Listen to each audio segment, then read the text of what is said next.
don't know that dirt. Yo, if I were Rochester, it would be insane. Knowledge flowing like the sweetest rain. Professor Bear on the mic, spreading wisdom wide. A bear's thoughts, that's my pride, can't hide. With the voices in your ear, changing the game. If I rule podcast, every thought we'd ignite. In a world of chatter, we'll spark in the fight. With Professor Bear, we're climbing to new heights. A bear's thoughts podcast, shining bright in the night. Topics from the heart, never sounding the same. Got laughs and debates, never dull or bland. From culture to tech, take you by the hand. Join the ride with us, feel the vibe expand. With every episode, we shine that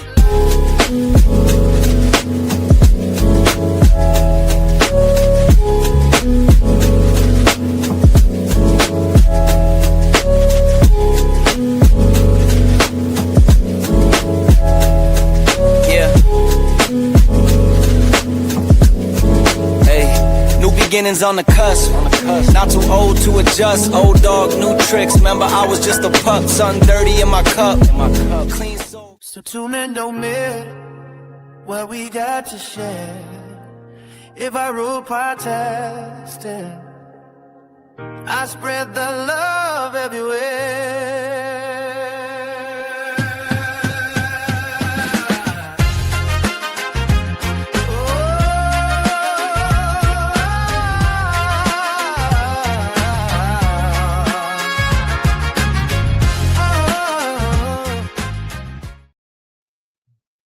Welcome, welcome, welcome, and thank you for joining me this evening. I am Professor Bear, and this is a Bear's Thought. And the thought that is running through my mind right now is 2026 could have not gone any better with this Podcaster Appreciation Month. I've been blessed to have so many great guests on, having great talks with family members of the WSN, to people that have helped launch my career as a podcaster, and meeting tremendous new people.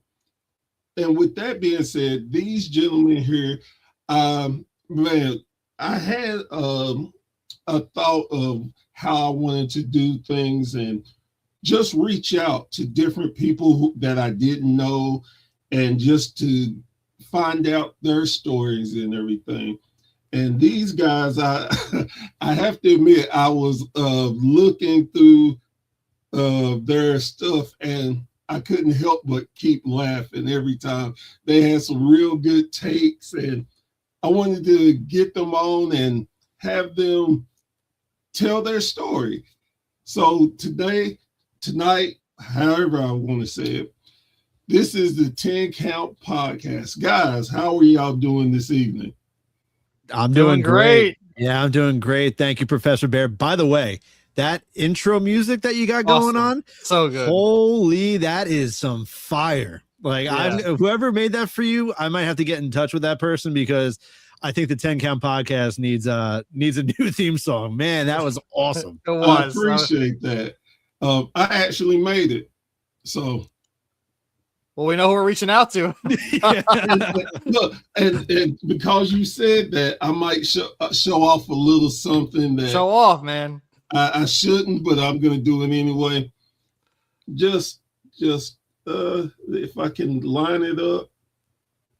Nice. I love it. Is that recent or? Yeah, this is something I'm working on. Nice. And Exclusive right there.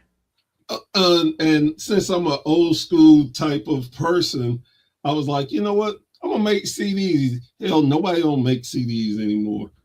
You gotta put that on Apple Music. Are you gonna hit it up on Apple Music and Spotify and stuff like that? Yeah, that's the goal. Nice.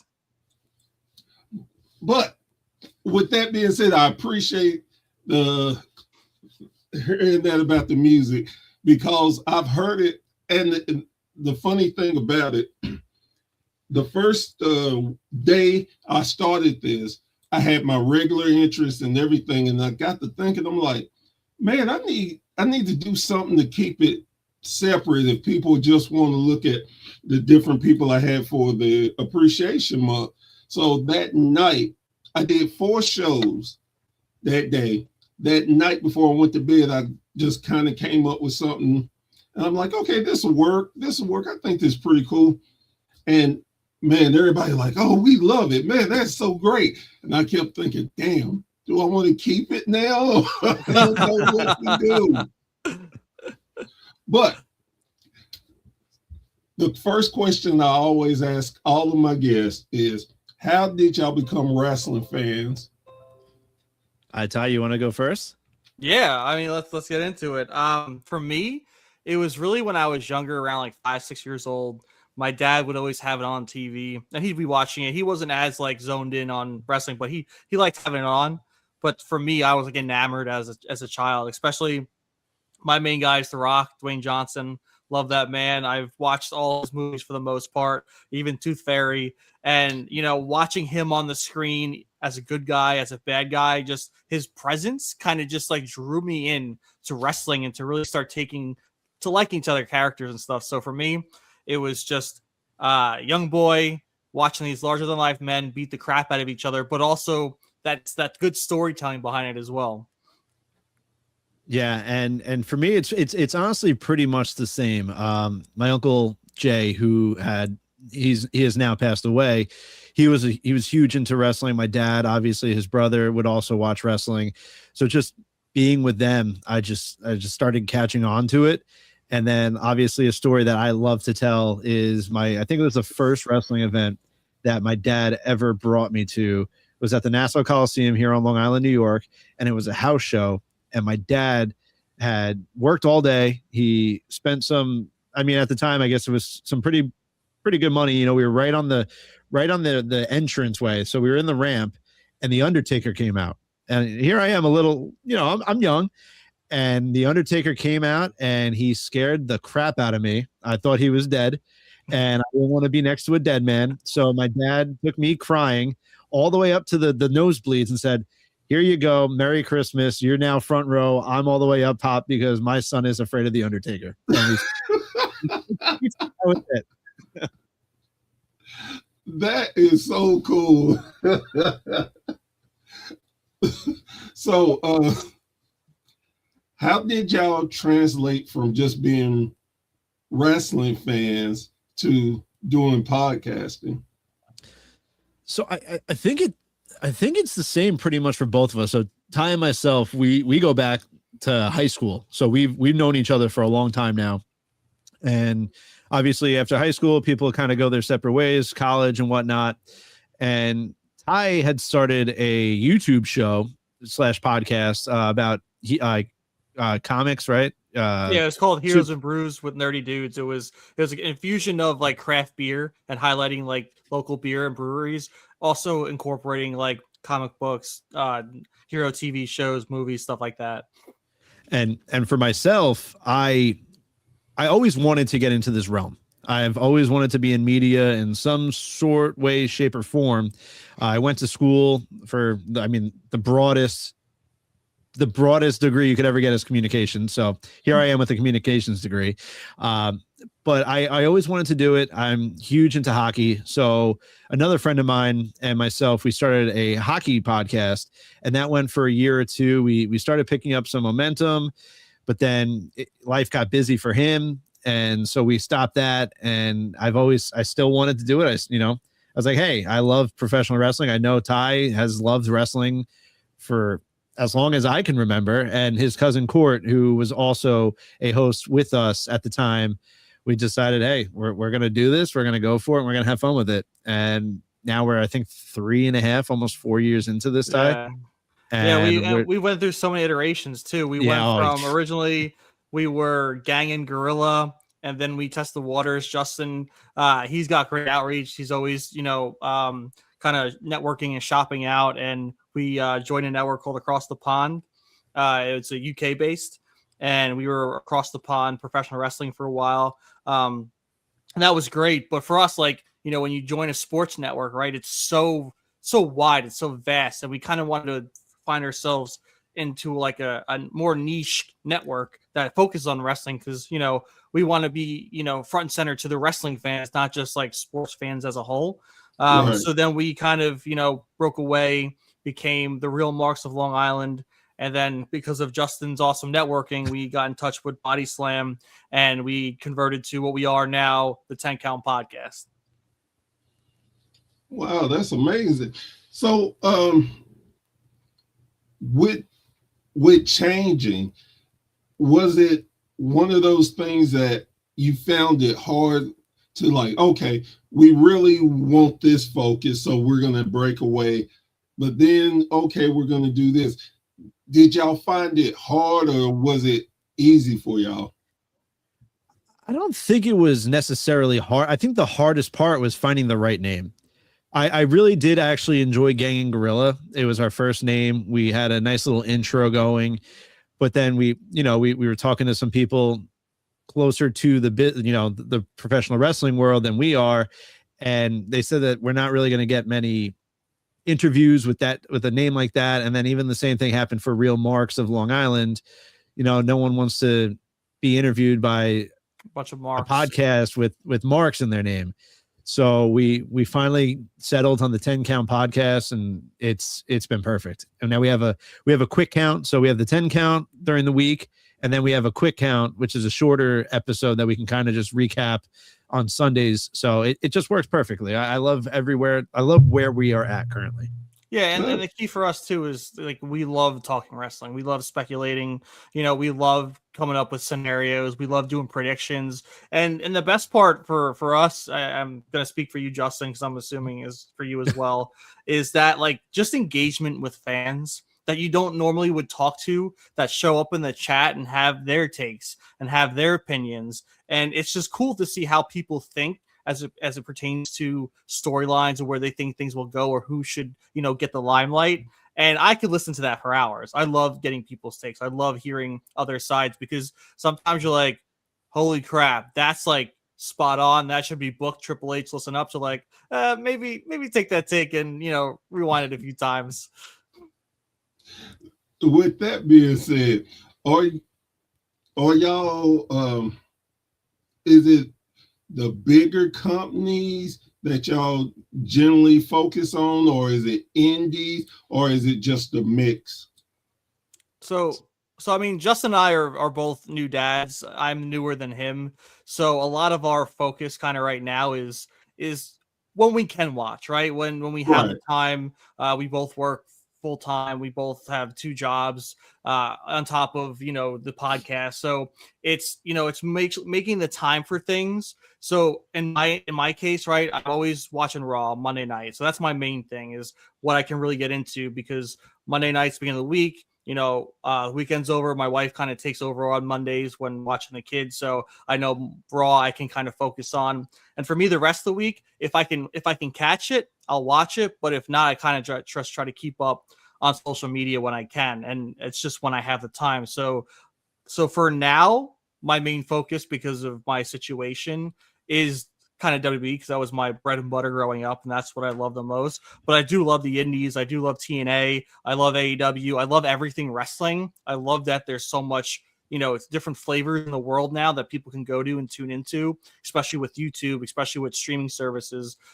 So it's tough, because I want to watch it all. I want to consume it all. I want to be able to stay in the know about everything. But just right now with the new baby, it's tough. Yeah, and I'm gonna work off that. And for myself, I record everything. So my wife, every show I can give her props. I say thank God for my wife, because she lets me indulge in all my professional wrestling, and she knows that it means a lot to me. So Mondays, you know, I try to catch up after I have bowling. So once I get home, my wife's usually in bed, the baby's already in bed. I'll stay up for a little bit. I'll watch what happened on Raw.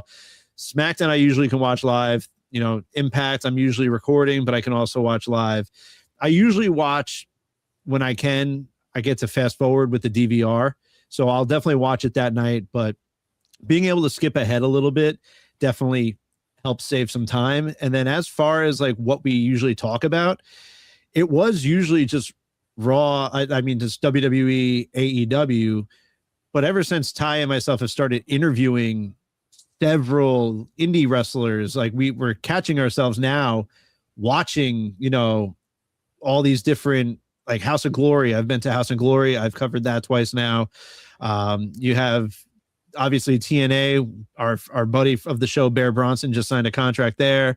So now we're engaged, and we want to root for these people that have given us time on our show.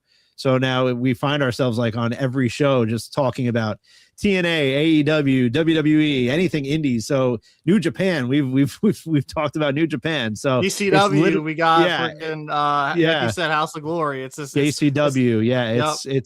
It's all over. So anything professional wrestling, we're talking and we're watching. Yeah. That is always a great thing. Like y'all were saying, it's everywhere. I mean, I've gotten to the point some days that I consume so much wrestling that I have to detox for a day and not to watch anything. And then I'm back at it. It's like, okay, here we go. What I missed this. With that being said, what is the big highlight for y'all as far as what's going on in wrestling right now? What is your main focus? I mean, for me, it's got to be the Rumble, right?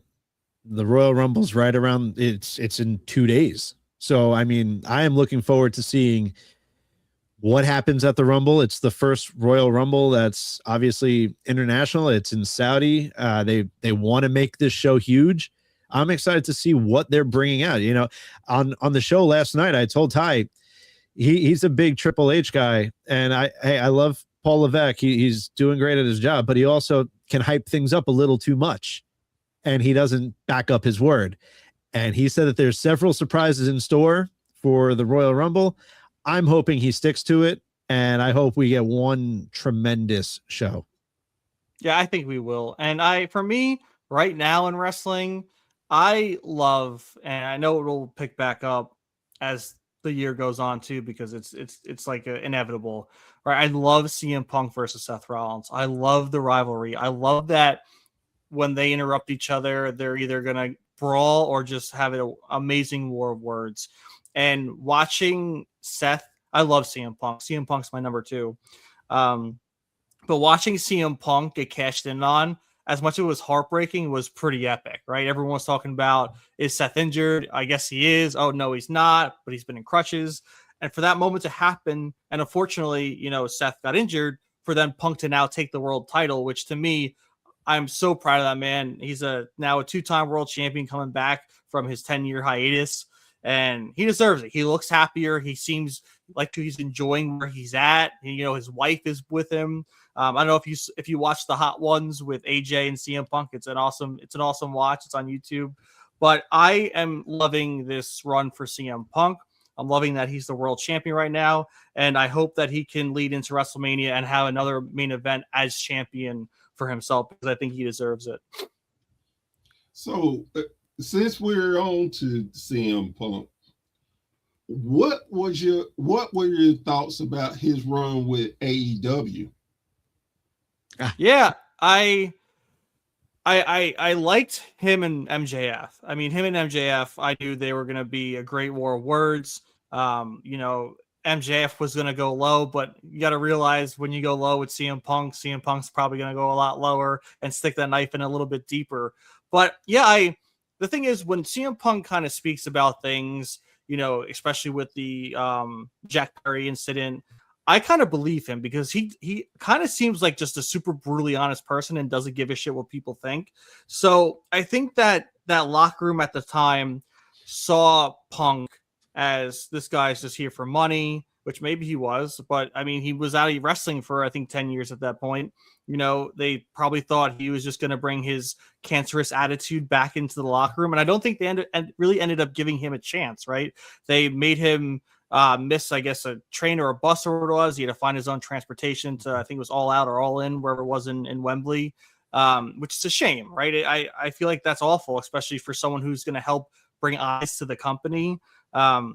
He made amazing moments. I mean, in the press conference when he's eating a donut next to Tony Khan and calling the EVPs children for the most part and saying, all the things he said. But that's what you get with CM Punk, especially if you piss him off. And I think we see between AEW and WWE, there's two different CM Punks. There was one who was originally excited to get back into professional wrestling, but had a locker room that was just against him off the get-go. Then fast forward to WWE, where you see him and Triple H mending fences. He's just very grateful to be back and for those fences to be mended. And then look at him now. The dude's world champion, happy as ever, wife by his side. And I just think that if AEW locker room would have gave him a chance and didn't kind of write him off the get-go, we could have been seeing awesome moments and awesome wrestling matches with him in AEW right now. Yeah, and for me, I actually think it was like the whole CM Punk saga that for a while turned me off from AEW. Like seeing Nick and Matt Jackson prancing around the ring, like pretty much celebrating that Punk is gone. It's just childish to me.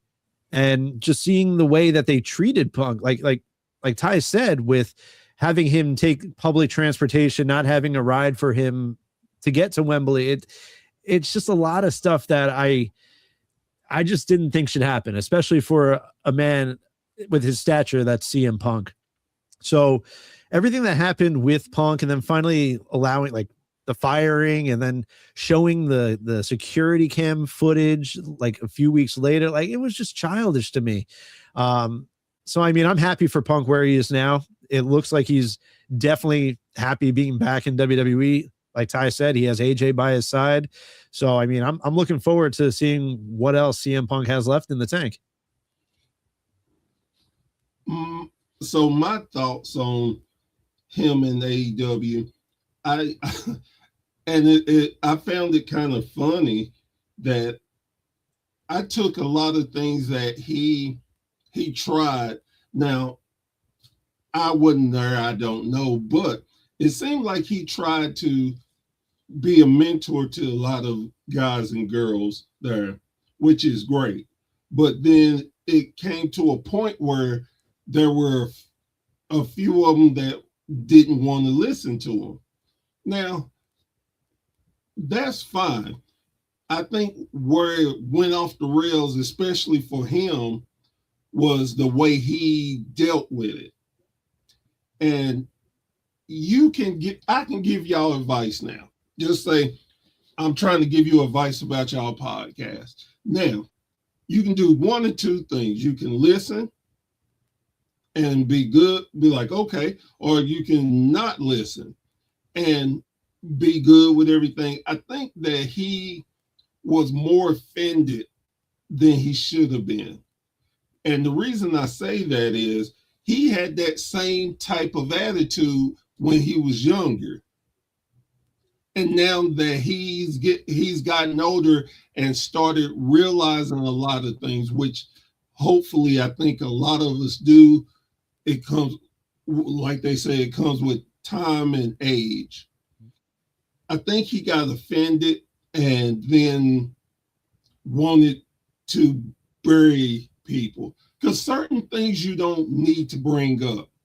I think that press conference, again, you can work and you can shoot, but when you work, shoot, and you're not talking to other people, you're putting yourself in a bad situation.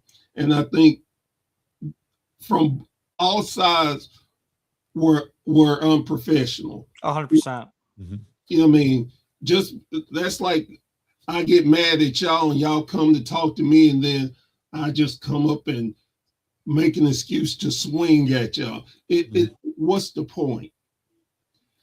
But I definitely agree with y'all that he's definitely happier.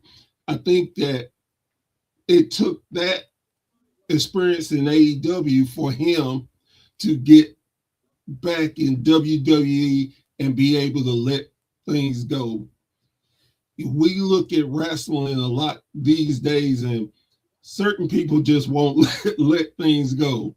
Like Bret Hart. Love Bret to death. But man, It's damn near 20 years. Yeah. Let it go. It was a time. Let it go. Be happy that you're here and you still can be around family and the fans still love you instead of every damn interview you do. Oh, Goldberg suck. Yeah, right. Goldberg. And again, I get it. I mean, none of us are perfect. I remember, hell, I had like a 2-3 month rant on Vince Russo. I called him everything in the book but a child of God. But in the end, once I looked at it, I felt stupid because it's like, do I really think Vince Russo is sitting somewhere giving a damn what I say about him? And you know, and that's the thing. It's you can't live in the past, like you're saying. Like the past is the past for a reason, right? You have to look forward and you have to look to the future and you have to look at what lies ahead. And the people that you may have thought wronged you in the past, you're going to have to make amends because you don't want that eating at you the rest of your life. Yeah, definitely. Yeah, I'm not make amends or let it go. I mean, you don't have to talk to the person, but you can let it go. Let that energy. It's so much negative energy that weighs you down, and we're not promised another day. So, man, sometimes you got to learn to swallow your pride and let it go. It's true, 100%. So, with the Royal Rumble, who do you want to win the Royal Rumble, men's and women's, and why? Who do I want or who do I think? It's very hard to decide with that. Who do you want? So yeah, I want, honestly, man, I think it'd be really epic. And we spoke about it a little earlier, was Sami Zayn. I would love to see Sami come out in Saudi, win the Royal Rumble to main event WrestleMania. I think that would be so wholesome. Finally get his moment to fight for the championship on the biggest stage of them all, and hopefully then win. But as it pertains to the men's, I think Roman Reigns is going to take this one. So that's where my brain lies, my heart lies with Sami. As for the women's, my brain and my heart go with Bianca Belair.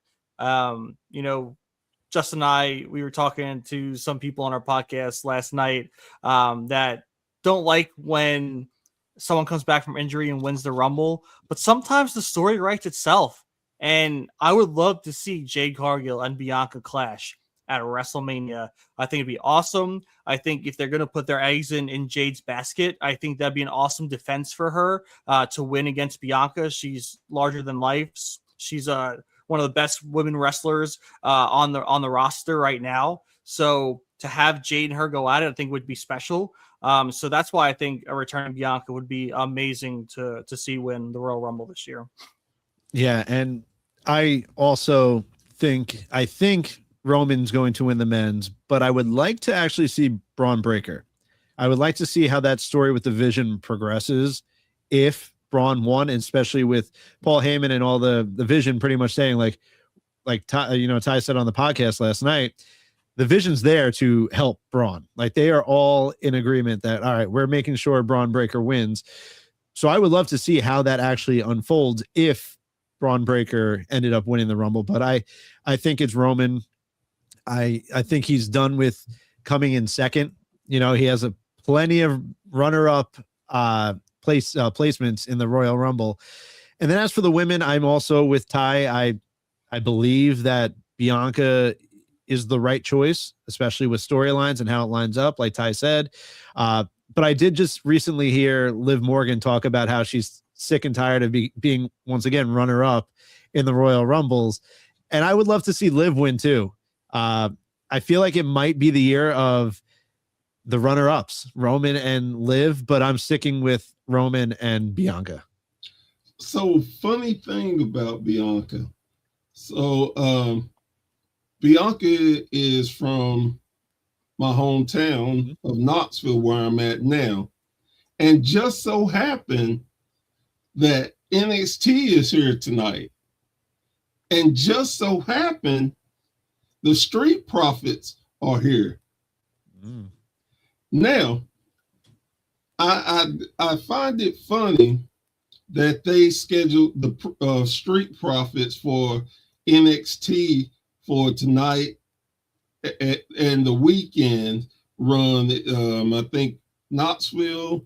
Then tomorrow night is Nashville, and the following night, I can't remember where at. But I just found sometimes I'm that conspiracy theorist, and I think Bianca definitely is going to return at the Rumble. I'm a firm believer in you do not have to have your main superstars win the Rumble to go to WrestleMania. Reason being, it's always the same people winning the Royal Rumble, and they're going to get title shots anyway. Why not do what they did last year and let a Jey Uso win it? Now, when he won, I was pissed off. I won't lie. But then after thinking about it, I like, well, they gave me what I wanted. Who would have thought Jey could win the Royal Rumble? And it gave him a chance to shine and prove he could be a main eventer. I think they need to do that a little more often because there are a lot of young talent they have and they don't do anything with.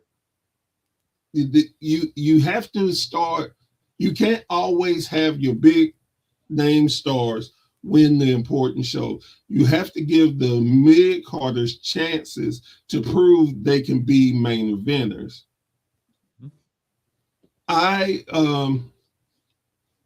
Honestly, I would love to see Sammy win the Royal Rumble.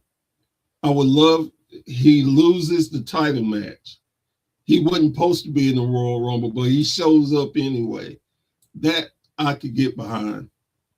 As far as women go, I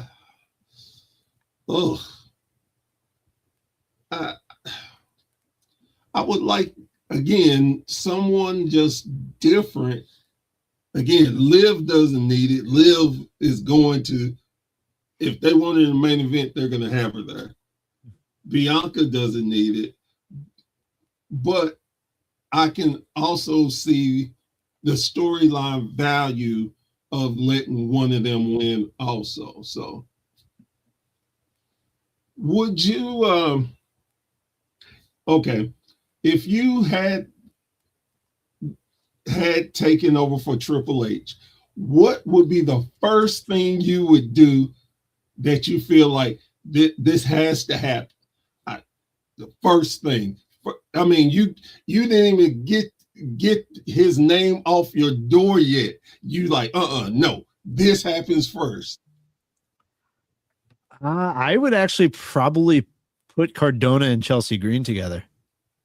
I would love to see Matt Cardona and Chelsea working together. You know, we saw it while they were on the Indies. They were great together.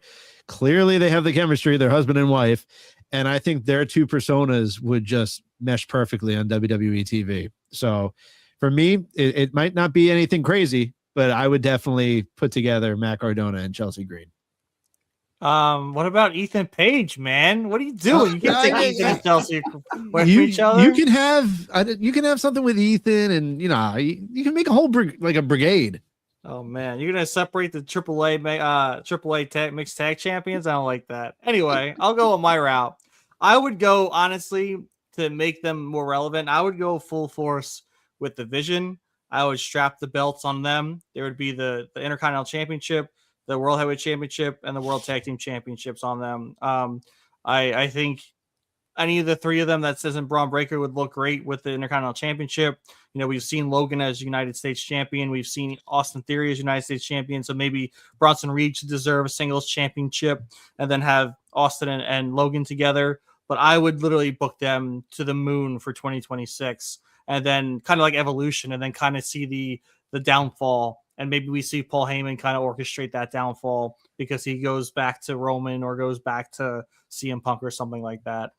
And speaking of, Professor Bear, you saying that you like a mid carder or someone not as main eventy to win the Rumble. Imagine a debuting Powerhouse Hobbs or now Royce Keys comes in and wins the Rumble. Like, talk about putting a rocket straight to your back, your first night in WWE coming over from AEW.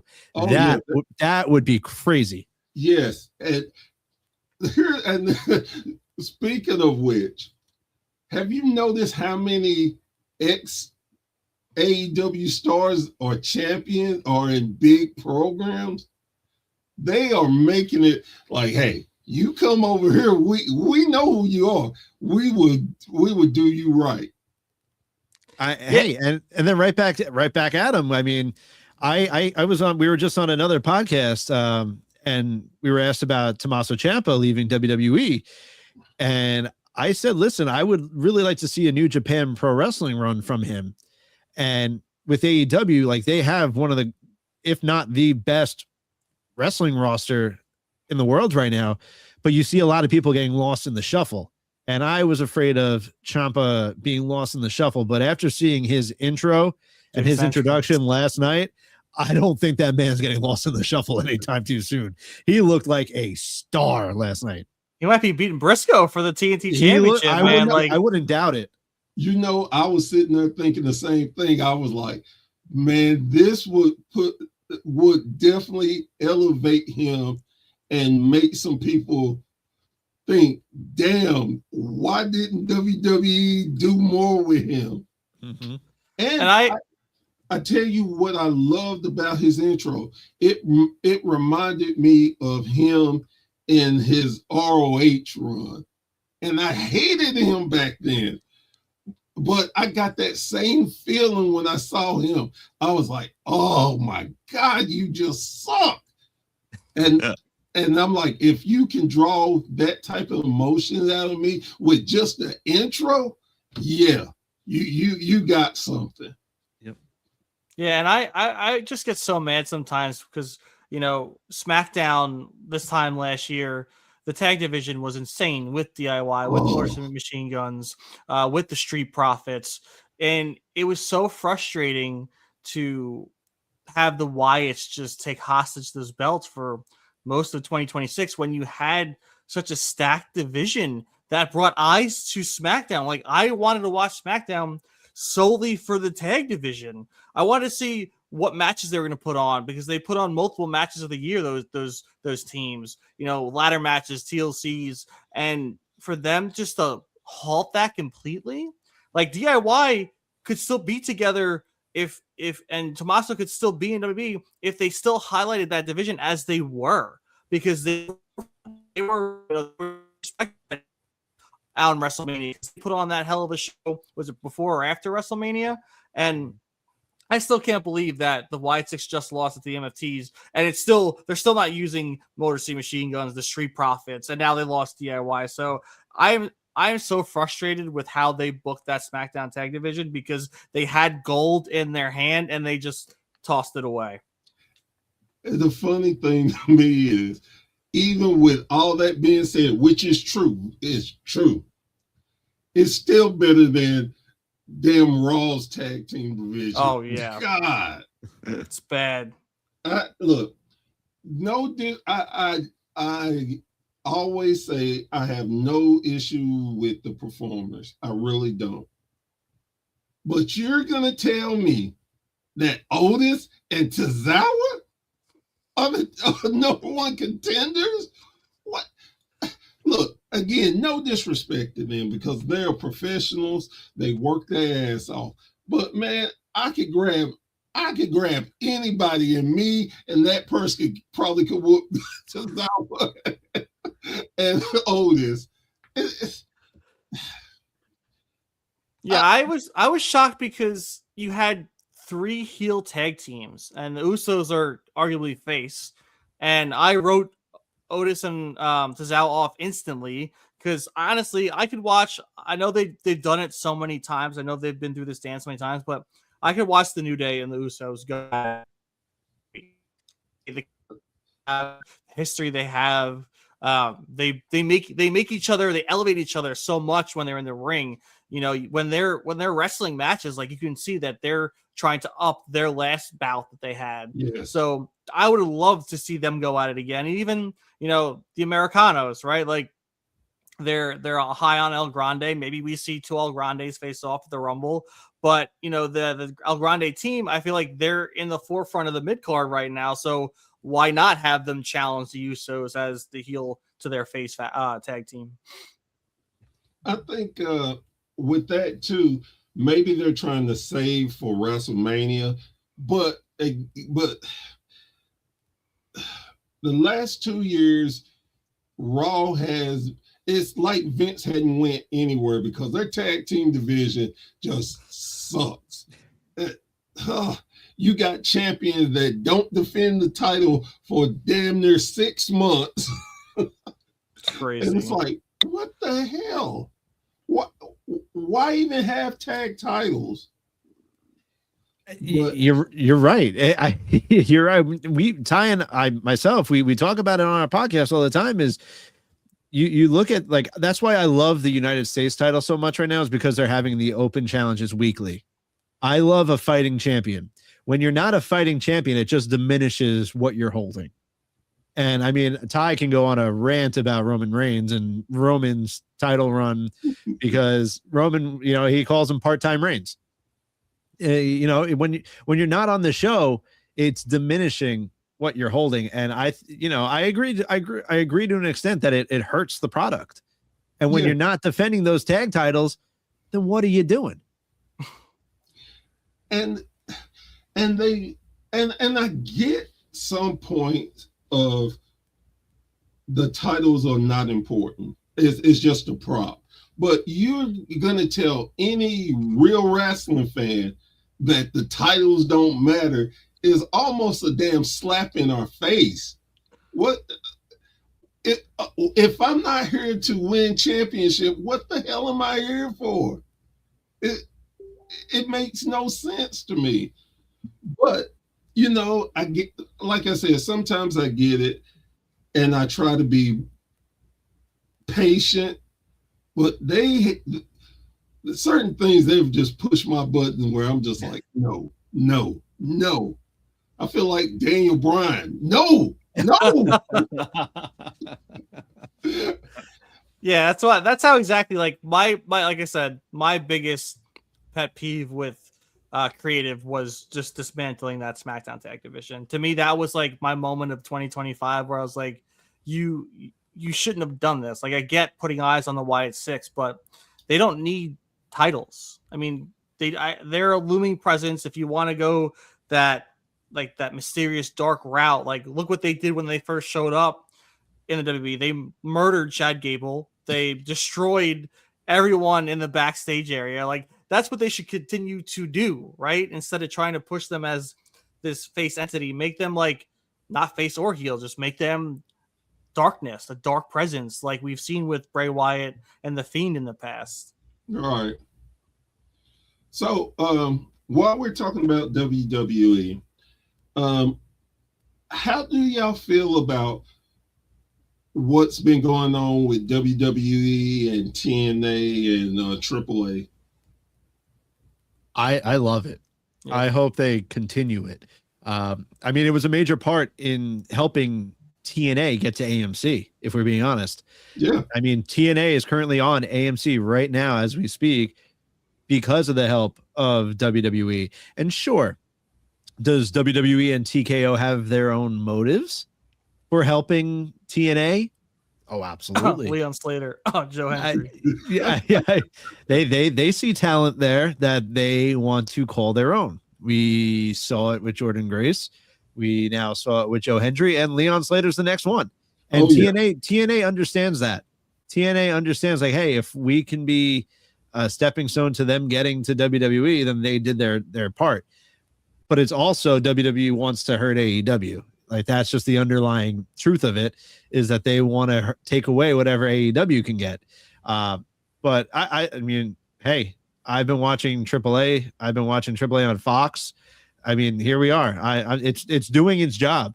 I'm on record for saying NXT might be my favorite show of the week right now, because you never know who's going to show up, especially from TNA, and then vice versa with TNA and NXT. I can't wait to see it, and I'm waiting for the Righteous from TNA to jump over to NXT at some point, and I would love it. Anything can happen, so I am all for it. Yeah, Justin's craving that, and it's just cool. Am. Like you said, I am like craving it.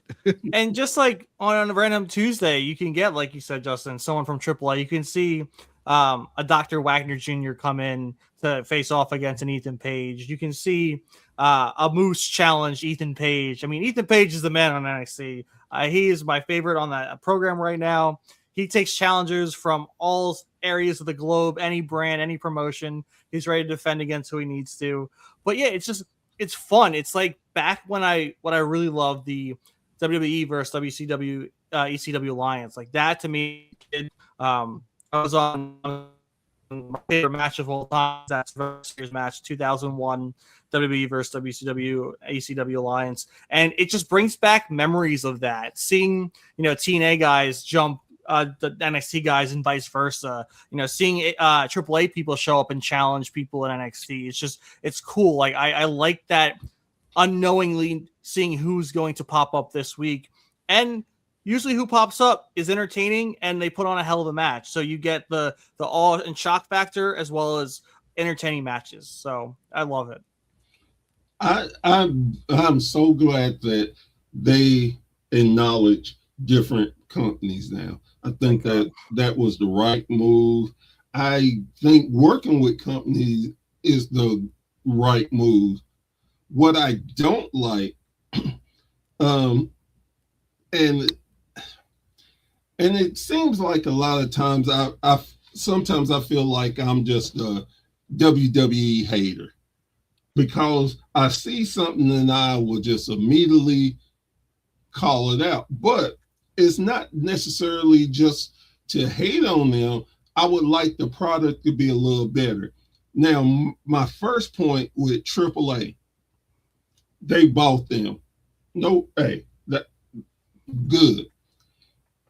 But where I have problems with is you take your mid to lower card people, send them over to there and let them beat their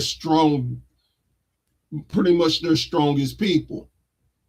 And I'm like, okay. So the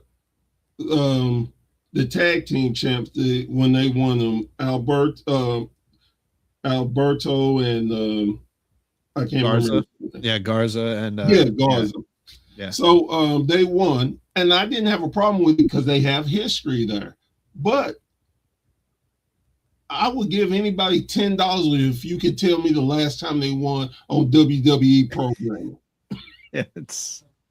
And it's like, okay, I know they're great athletes. I know they can put on great shows, but you're subliminally telling me that WWE is better than AAA, and that kind of that irritates me.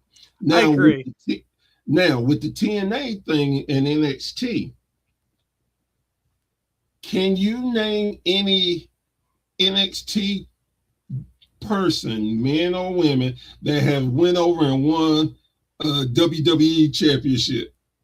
I was just about to say, yeah, you see NXT taking away all the TNA titles, but you have yet to see a TNA talent take an NXT title, which when Leon Slater was challenging Oba, I thought it was the perfect opportunity.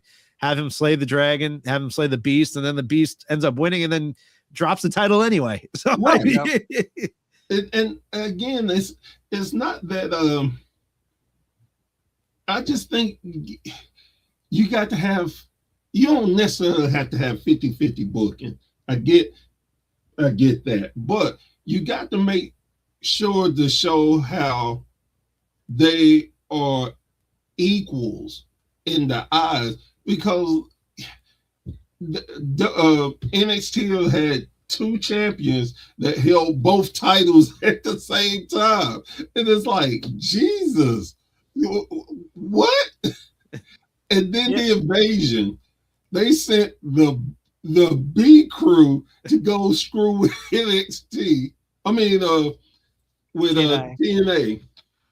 And y'all came to beat them. Hell, they took another title from y'all. It's like, come on. Do better. Do better. See, and again, go ahead. My take on that, and maybe I'm a bit naive because I have some liners for Triple H, but my take on that is I think that's a TKO thing.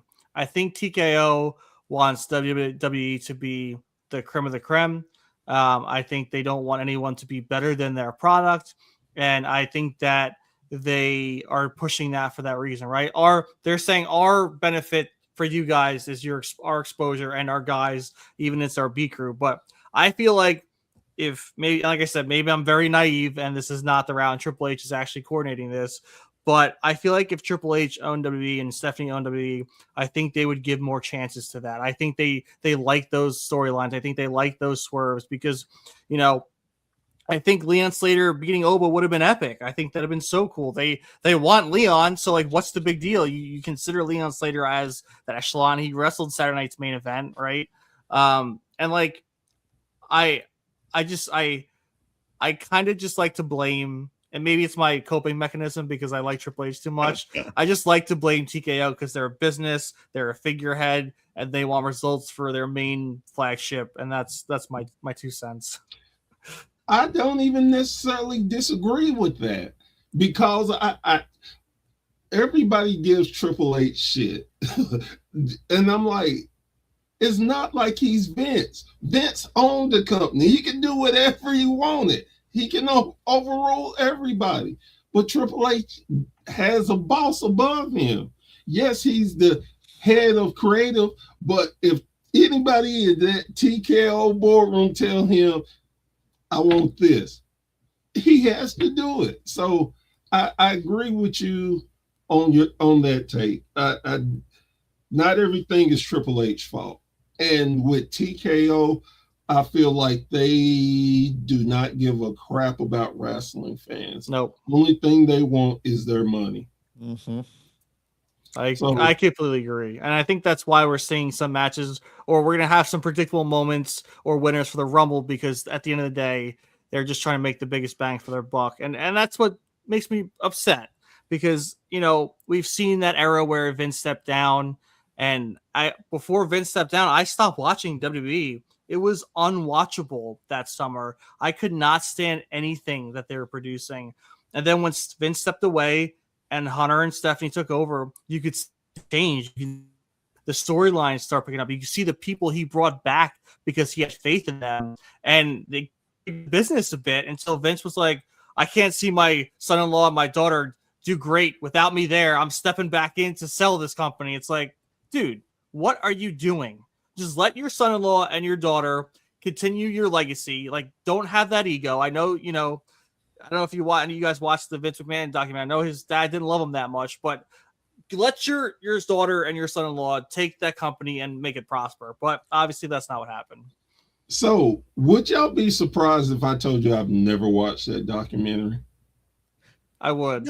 No, I don't think I would. I don't think I'd be surprised, just because a lot of people already, like, I don't know if you hate or whatever, but like, there's a lot of people that just think that Vince McMahon, like, in general, is not a nice guy, and they don't even want to give him any sort of recognition, whether that's watching a documentary or not.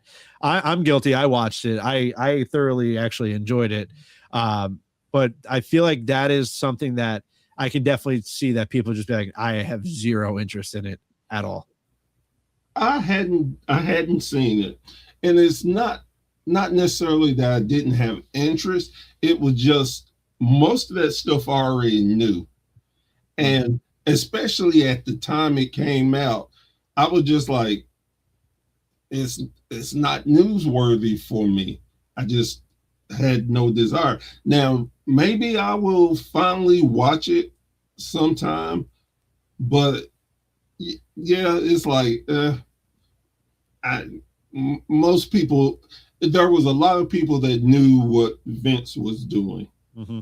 They just turned a blind eye to it. Now again, I don't know if he's guilty, not guilty, or whatever. But what I do know is his booking had become tragically stale and garbage. Mm-hmm. It was good that he had to move and let Triple H start doing things. I think his agenda was to get the WWE back, and he thought he had the right people for it, and they turned around and told him get lost. I think I would not be surprised. I've been telling people this all a lot lately. I can see Vince getting the company back with the Saudis. I truly think that TKO will sell it, WWE. And that's where I think once they sell, I think there are going to be people who long-time loyalists of WWE was like, that's it. I've had it. I'm done with this. Well, I think you'd see some wrestlers step away if that happened. Mm-hmm. Oh, yeah. Because there's a lot of people in there that was done with Vince and didn't want any part of him anymore, and rightfully so. I'm pretty done with Vince. I don't need to see him back. But if TKO doesn't see the money that they want from WWE, I could definitely see that happening. The Saudis would salivate to own WWE to get that company, and why not have Vince McMahon come back if they had their figurehead in Vince to come kind of swoop back in. I hope that doesn't happen, because I probably would stop watching wrestling. Well, not wrestling, but WWE, obviously, because I already know what that future would look like, and I'm kind of done with that. So, if y'all had a chance, God came down right now and told y'all, I'm going to let y'all do an interview with anybody you want, dead or alive, who would it be and why? I'll go first. Yeah, It would go be for The it. Rock. It would be The Rock with a bottle of Terramana on some ice next to us and just shoot the shit. I mean, I would love to just talk to that man about the thing he had. I loved every bit of his. The man even said production. He came from nothing and worked his way up to where he was, and he's a global megastar. He's the most electrifying man in entertainment. So I could sit and talk to The Rock for probably hours if given the chance. Yeah, that's a great answer, because he's just been in he's had a foot in every single aspect of life. If you think about it, movies. I got Papa Chewie in my hair right now. I was doing I have it too. Yeah, that's my soap. That's my body wash. Yeah, The Rock is like, I have like a boring answer, which obviously I feel like is more reachable than The Rock. So I actually kind of want to go with you with saying The Rock, but I'll actually go with The Undertaker. I'll take it full circle. I will take it full circle with The Undertaker. I'll have a glass of whiskey on the rocks with him, and I'll tell him that he scared the ever living crap out of me when I was little. My dad did not like me that night. He spent a lot of money, and you scared me. And then I would just go into wrestling with him and just the history, like listening to him on Cody Rhodes' podcast was unbelievable. He has his own podcast now, which is fantastic. So just to dig into the mind of the dead man, I think I'd probably be so nervous that I wouldn't even be able to conduct the interview. But I would absolutely love to be given the opportunity to interview The Undertaker. One of my favorite matches of The Undertaker is actually him in WCW. He took on Lex Luger for the United States title. And for whatever reason, that match sticks to me to this day. And his manager, funny enough, was Paul Heyman. So And it was I think it was oh goodness, my brain kind of left me there. The Great American Bash, I think it was 1990. If it wasn't 90, it was 89. But that's the year Sting won the world title from Ric Flair. It was on that card. that's awesome. And what I found amazing about him was him doing the top rope walk. I was blown away by that. Yeah. It was like, oh man, look how big this guy is. Man. It's funny. What did they call it before? They called it old school because obviously it was called old school because he used to do it back in the day. Was it like called new school or something? Like I gotta know. But also, Professor Bear, I want to know who you would want to interview if you had the chance to interview anyone. It'd probably be either Ric Flair or the American Dream, baby. I have to do Dusty. Let me tell y'all a quick Dusty story. So I went to a convention in North Carolina, Charlotte, North Carolina, and Dusty was there. So I'm excited. Oh my God, I get to meet my idol, Dusty Rhodes. And I'm just happy standing. And I'm like one guy ahead of me before I get to talk to him. Oh man, I'm happy. I'm super excited. The guy moves, I walk up, Dusty turns his back on me. I was like, what? I was just like devastated. And he started talking to somebody else. And I'm just standing there and I'm like, you did not just turn your back on me and now you're fucking ignoring me. His manager was standing there. And I just always assumed that he saw the look on my face. So he bumped Dusty. He bumped him twice. And like, come on, hey, you get, and he turned around and I don't even remember what Dusty said to me. I was so pissed. From that point on, I was done with him. I was done with him. No matter what anybody told me, I didn't care. The American Dream had died that day. The American Dream turned into the American Nightmare. Yes. And then about 6 or 7 months later, he was on WWE with his boys. And I thought to myself, I can't be mad at Dusty. You know what, baby? You know what, baby? I was trying to handle some business, baby. You know I didn't do it on purpose. You know, the American Dream, if you just put your hands out there, baby, and just feel what I feel. And I forgave him. And I would love to tell him that story so he could laugh his ass off at me.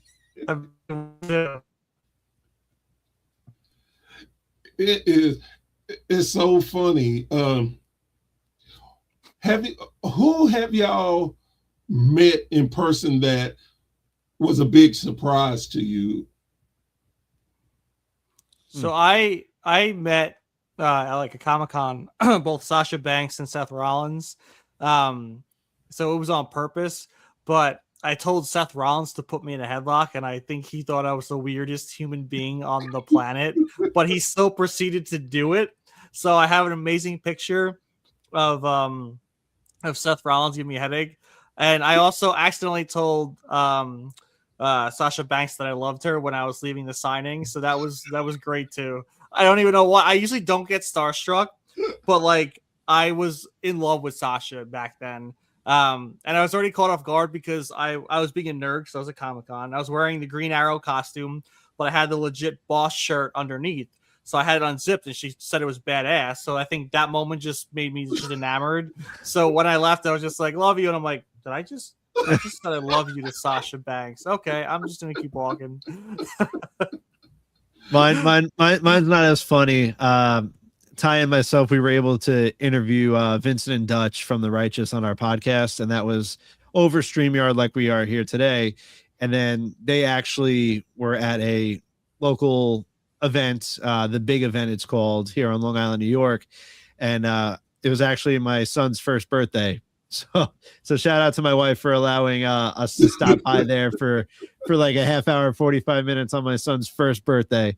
But we went there and I got to meet them in person, and they are just fantastic guys. It was like we were best friends. They actually gave me 2 shirts for Ty and myself of their new merch, and now they are crushing it over in TNA. So being able to meet them in person after conducting an interview like we did, it was just awesome. It was just a fantastic moment. I got to do an interview with Ricky Morton of the Rock and Roll Express. And what made that interview even more special, because he's freaking Ricky Morton, he asked to do my podcast. He is a friend of one of the young ladies that work with us. And he said, hey, I want to do Professor Bird's podcast. And I'm like, he what? Now, and then to find out he wanted to do it, did not charge me anything. Him and Carrie, his son, both were on, loved them to death. They're amazing people. But when I found out that he wanted to do it, didn't charge me, then I found out he charges $200. Wow. That made like, wow. Then I see them. He knows me. He's, because again, you do an interview with someone, you're like, okay, if I see you, you deal with so many people and different things. It's like, you may not remember me.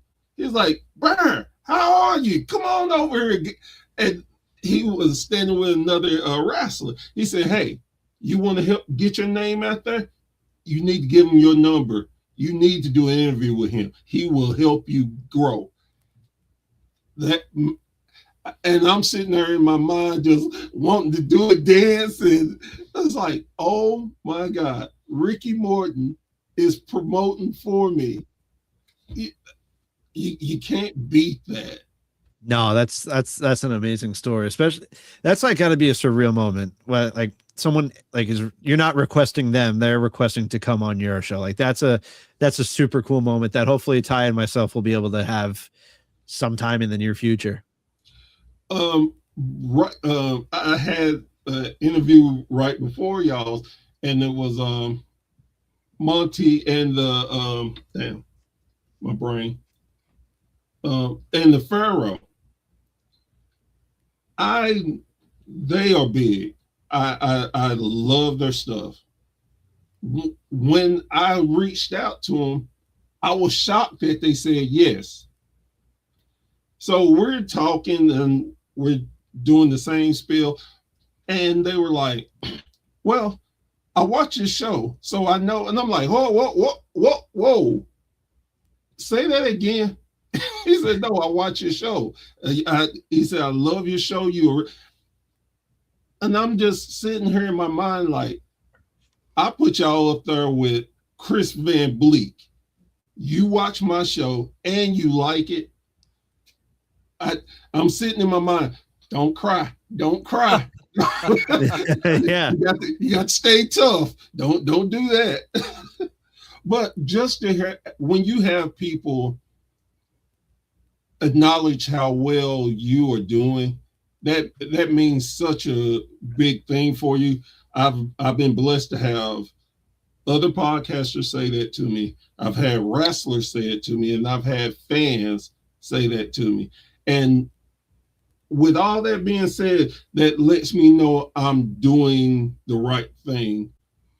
And especially with this appreciation month, I, I I am doing it because I believe a lot of podcasters um, don't get to hear how well they're doing. I believe that um, to stop a myth that we can't work together. You know, oh God, you're going to take my fans and no, or what are your ratings like? You're below 1,000 people. Nah, I can't be bugged with you. I think that the notion that we don't work hard is crazy. And I wanted, because I know just like myself, y'all have a story to tell. And I wanted to give people their flowers because I truly believe y'all deserve them. The biggest thing is we are helping keep something alive that we all love. And it's okay to celebrate that. And that was one of the reasons I reached out to y'all. I love what y'all doing. I want y'all to keep growing and get to wherever the plateau y'all have set for yourselves. I want y'all there. And I also want y'all to know that there are people out here that notice y'all and that you are doing so well. And we appreciate y'all, not just your fans, not just me as a fellow podcaster, but there are more people that appreciate y'all and want to see you succeed. So this is my way of telling you thank you for everything y'all are doing. And thank you too, man. We appreciate this. I mean, everyone appreciates this. The whole appreciation month, I think it's huge. And I think something you touched on too is the collaboration aspect, the not gatekeeping your fans or trying to like, oh, you're going to steal my fans. Because for me, and like I spoke earlier, like I like to talk to any kind of wrestling fan, whether it's a fellow podcaster, whether it's someone just commenting, in the chat who's a fan, or even just wants to talk wrestling, might not be a fan who just looking for somewhere to chat. It's this day and age, like I love that conversation. And I came across something earlier today is that like, conversation is priceless, and it is, right? Those are moments where you can take things in and really enjoy what people have to say and are same as passionate or more passionate as you as wrestling. Because it's an awesome time to be a wrestling fan. There's so much to watch and enjoy and see what happened. Wrestling's huge, and it's a fun space. So what I'm trying to say in a long sense is that like it's not nice to have these conversations. It's nice to have interviews with fellow podcasters, having fellow podcasters on our show as well. It's nice to see this kind of this community kind of come together and rally behind each other and lift each other up. Yeah. Thank you so much. It really, it's nice to hear. It really is nice to hear. Cause even, after we're podcasting, I'll probably go upstairs. My baby's now in bed. My wife will be in bed, but I'll stay up and I'll be on my laptop on Adobe Premiere Pro, making clips from our podcast to put it out on our TikTok, our YouTube, our X account, our Instagram. So like, there's a lot more that goes into it than people actually realize. So thank you for saying that. And thank you for saying that, we're appreciated, because sometimes at 1 o'clock in the morning and I'm there on the computer doing what I got to do, and I could be in bed with my wife, I think to myself, like, is it worth it? But then seeing the growth that Ty and myself have had over the past year and a half, that's what keeps me going, because I know there is so much more that we can accomplish. And on top of that, and I really truly believe this part of it. Man, there's somebody out there that's having a real bad time, and they're just dealing with it, and they don't know where to go. And luckily enough, they may tune in to see y'all podcast, and y'all may be able to get them to forget about their problems for a little while. And then when they look at it again, it's not as bad as they thought. And maybe, man, they were good. They helped me forget. Man, I'm gonna have to check out when they come again on and it's to help people. It's such an amazing thing. I've found myself now getting a little recognition when I go places, and it still is very humbling that people actually want to talk to me, appreciate what I do. I mean, that's fans, wrestlers, and it's like, I don't care what mood I'm in. I don't care if I'm not feeling good, whatever. I'm going to give them that time because they gave me the time to listen to me. And I want to show them as much respect as they show me. And it is, like you said, just to talk wrestling, man, I could do that with my eyes closed. and that fun atmosphere where you get to learn something about some promotion that you didn't know about. Now you're like, oh hell, what's the name of that? I'm gonna have to look them up. And it's just such a great atmosphere. And especially when I go to indie shows, I always think like, man, this is a family reunion. I don't know you, but I know you because you're a wrestling fan, and me and you can just sit and carry on the conversation and enjoy everything. It's an amazing thing. And before we leave, if I was new to podcasting and I would come to y'all, what advice would you give me to help me? I would say don't give up. Just keep going. I think we did. We had a moment in the beginning of our podcast where I think recorded 1 or 2 episodes and we stopped.